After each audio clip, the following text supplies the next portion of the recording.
Bonjour à tous, c'est Louane et je tiens à dire que je n'aime pas Harry Potter. Parce que oui, je suis né en 99, je n'ai pas eu l'enfance d'Harry Potter. Je suis pas né avec Harry Potter, je suis pas né dans l'univers d'Harry Potter et j'ai découvert à peine les films à 14 ans parce que mon éducation a fait que Harry Potter n'était pas la saga de mon enfance. Tout comme Les Seigneurs des Anneaux que j'ai découvert exactement à la même année.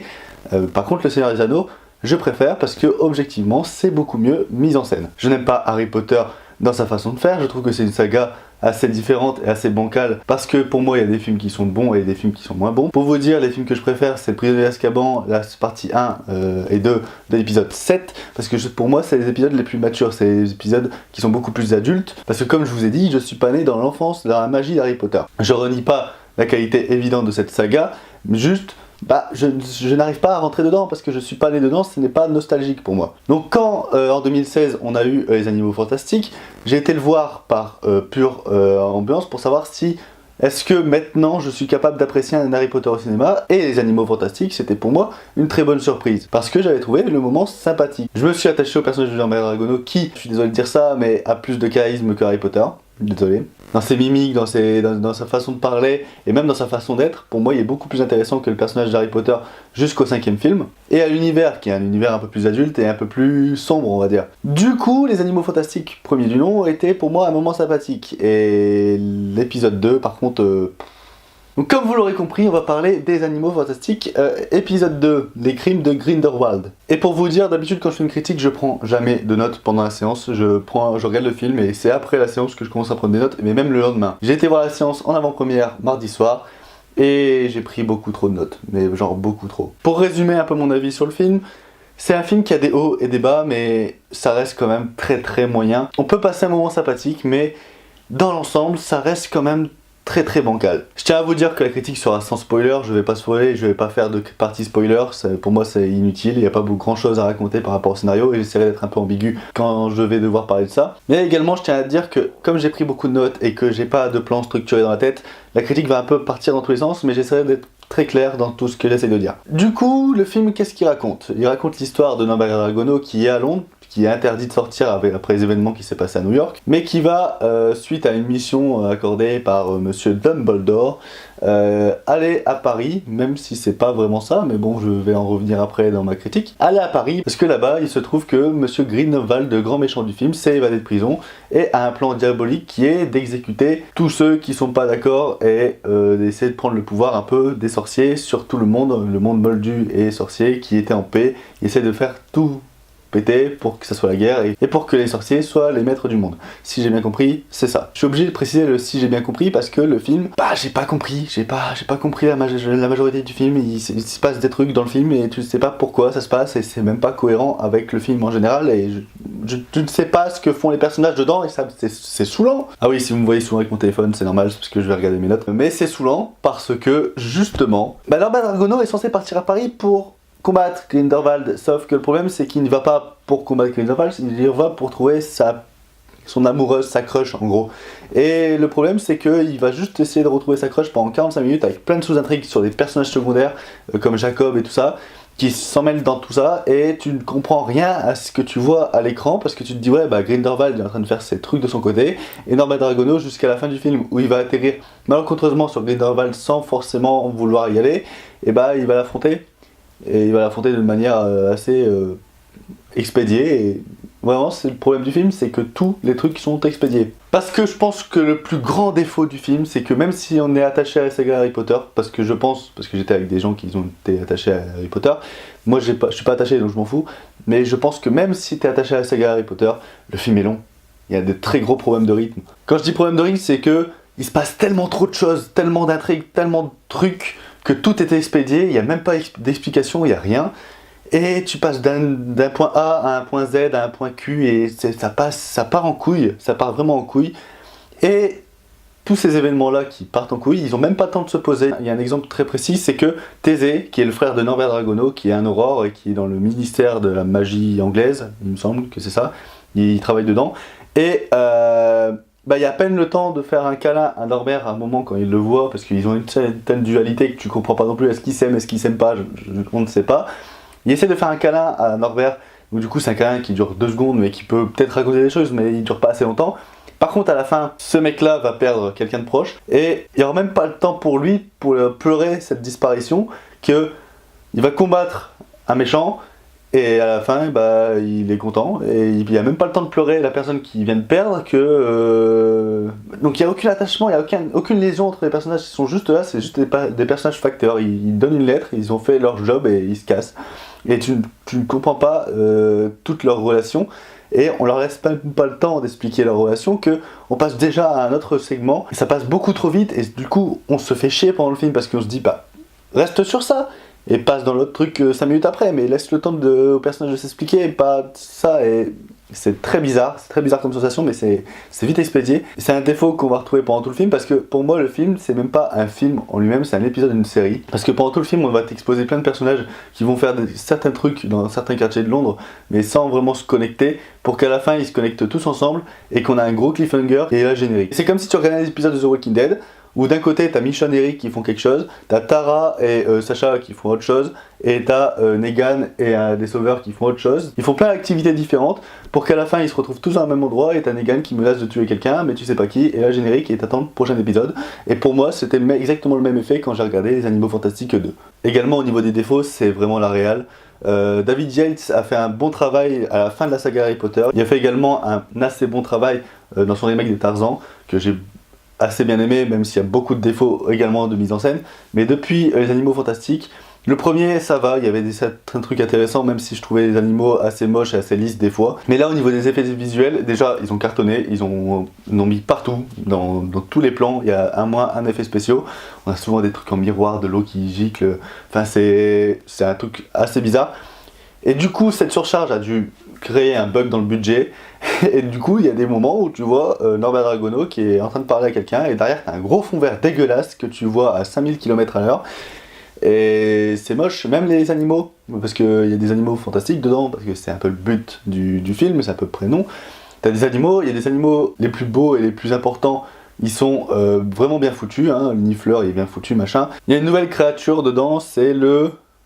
j'ai dû marquer son nom vite fait, c'est le Zoubou. C'est une sorte de lion, un lion-chat avec une queue derrière un peu rouge qui rappelle un peu les défilés chinois dans le Nouvel An. Bah, il y a cette créature-là, elle est vraiment très très belle, elle a vraiment un poil soyeux, machin, c'est vraiment bien foutu. Par contre, après, t'as des animaux qui sont dégueulasses. Par exemple, j'ai pu noter, ils vont dans une bibliothèque, dans cette bibliothèque, il y a des chats gardes, et c'est des chats avec des yeux bleus.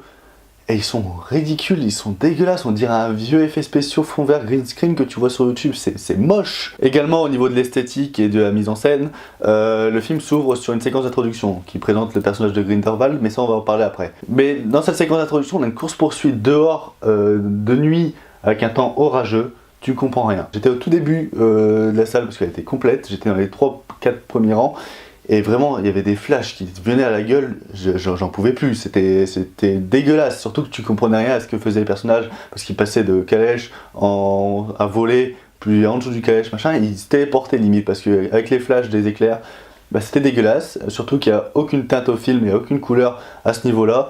Enfin, c'était moche et on comprenait rien, et ce qui est dommage parce que ça faisait une bonne scène d'introduction pour le méchant du film. Alors qu'est-ce que j'ai au niveau de la mise en scène également? Ah oui, au niveau de la mise en scène par contre, il y a des beaux mouvements de caméra à certains moments du film. Après c'est pas grandiloquent, c'est juste qu'il y a des moments, la mise en scène est soignée. Il y a un moment que j'ai pu noter, c'est un travelling latéral lorsque Grindelwald va demander à Celebert d'assassiner des locataires pour avoir les propres locaux. Bah, on a un travelling qui passe sur plusieurs fenêtres, donc plusieurs tableaux où au départ les gens ils sont heureux chez eux et après ils se font agresser, et ça résume à peu près les actes. Comme si tu regardais un film, bah chaque fenêtre était un acte, et pour arriver à la fin où il y a tout le monde qui est exterminé et Grindelwald qui rentre. Ça c'était vraiment bien trouvé en matière de mise en scène. Après c'est pas grandiloquent, c'est juste un travail latéral, mais c'était bien fait. Également au niveau de la mise en scène, il y a des scènes de flashback qui sont vraiment bien foutues, et limite j'ai presque envie de voir un film sur ces scènes de flashback, et Norbert Dragono et tout ça qui étaient plus jeunes, Tina aussi plus jeune.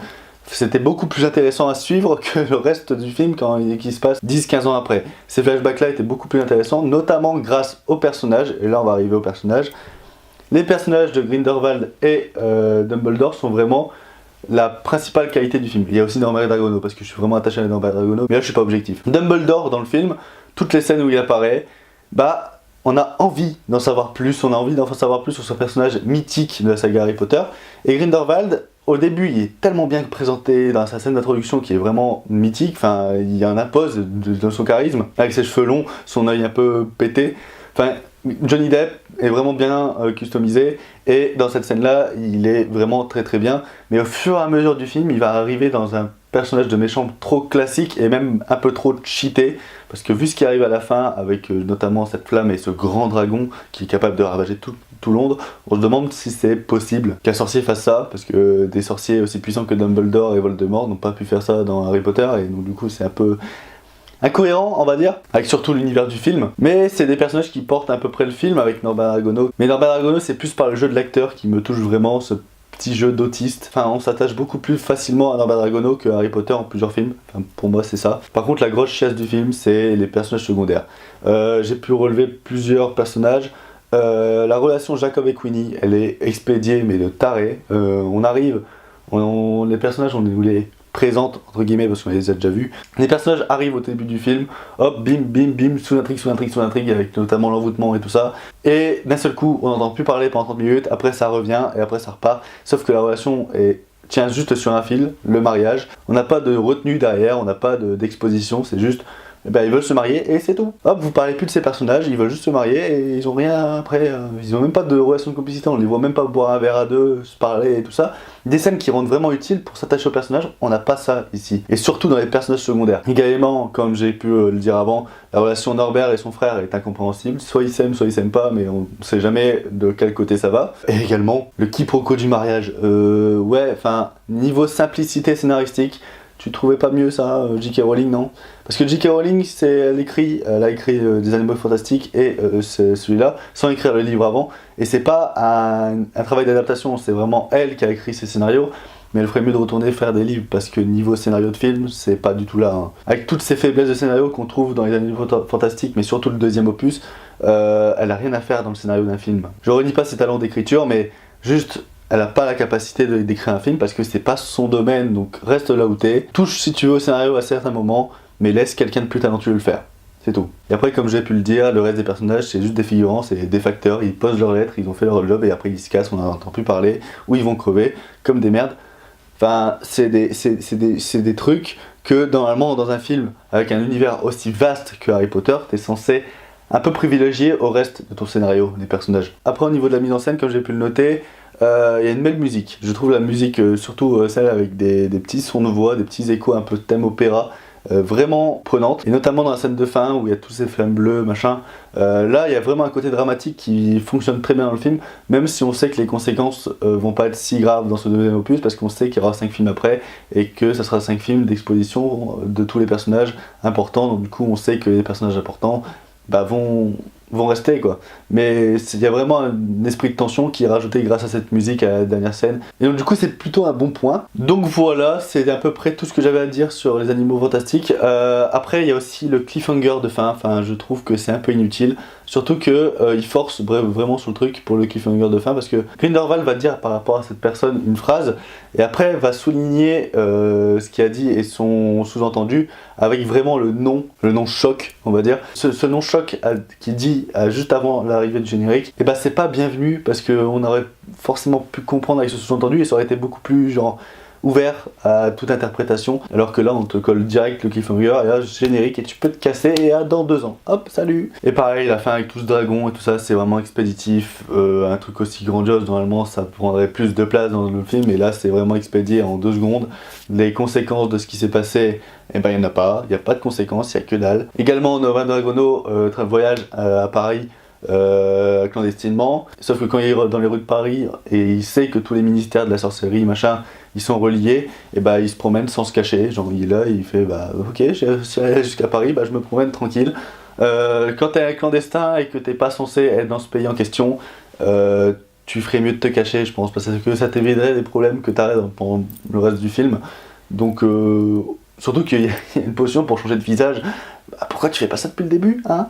Je ne sais pas. Donc ouais, les Animaux Fantastiques pour moi c'était un visionnage dans l'ensemble qui pouvait être sympa à certains moments, mais qui dans le fond et tout ça c'était pas top, et c'était pas ce qu'on attendait de la suite des Animaux Fantastiques, qui s'annonçait comme être un peu le renouveau de la saga Harry Potter, un petit rafraîchissement. Là c'est vraiment centré sur vraiment l'univers, faut vraiment adhérer à l'univers. Si vous êtes fan d'Harry Potter, c'est un film que vous pouvez aimer, mais pour tous ceux qui sont extérieurs à l'univers ou qui souhaitent justement redécouvrir l'univers d'Harry Potter à travers ces films-là, c'est très incohérent, c'est pas bien filmé en général, c'est un film plutôt moyen, c'est genre on passe un bon moment, c'est un divertissement potable même si c'est un peu long, mais dans la structure du film et dans le fondement, c'est vraiment bourré de défauts qui fait que vous pouvez être gâché du visionnage et vous pouvez quand même en ressortir du film avec un mauvais souvenir et un sentiment de déception assez intense. Si vous attendez le film, attendez qu'il sorte vraiment en Blu-ray machin parce que vous allez sortir de la salle avec une déception assez intense. Voilà, c'était Louane pour la critique des Animaux Fantastiques 2. On se retrouve la semaine prochaine pour parler de Mauvaises Herbes de Kéron. Ciao tout le monde, peace.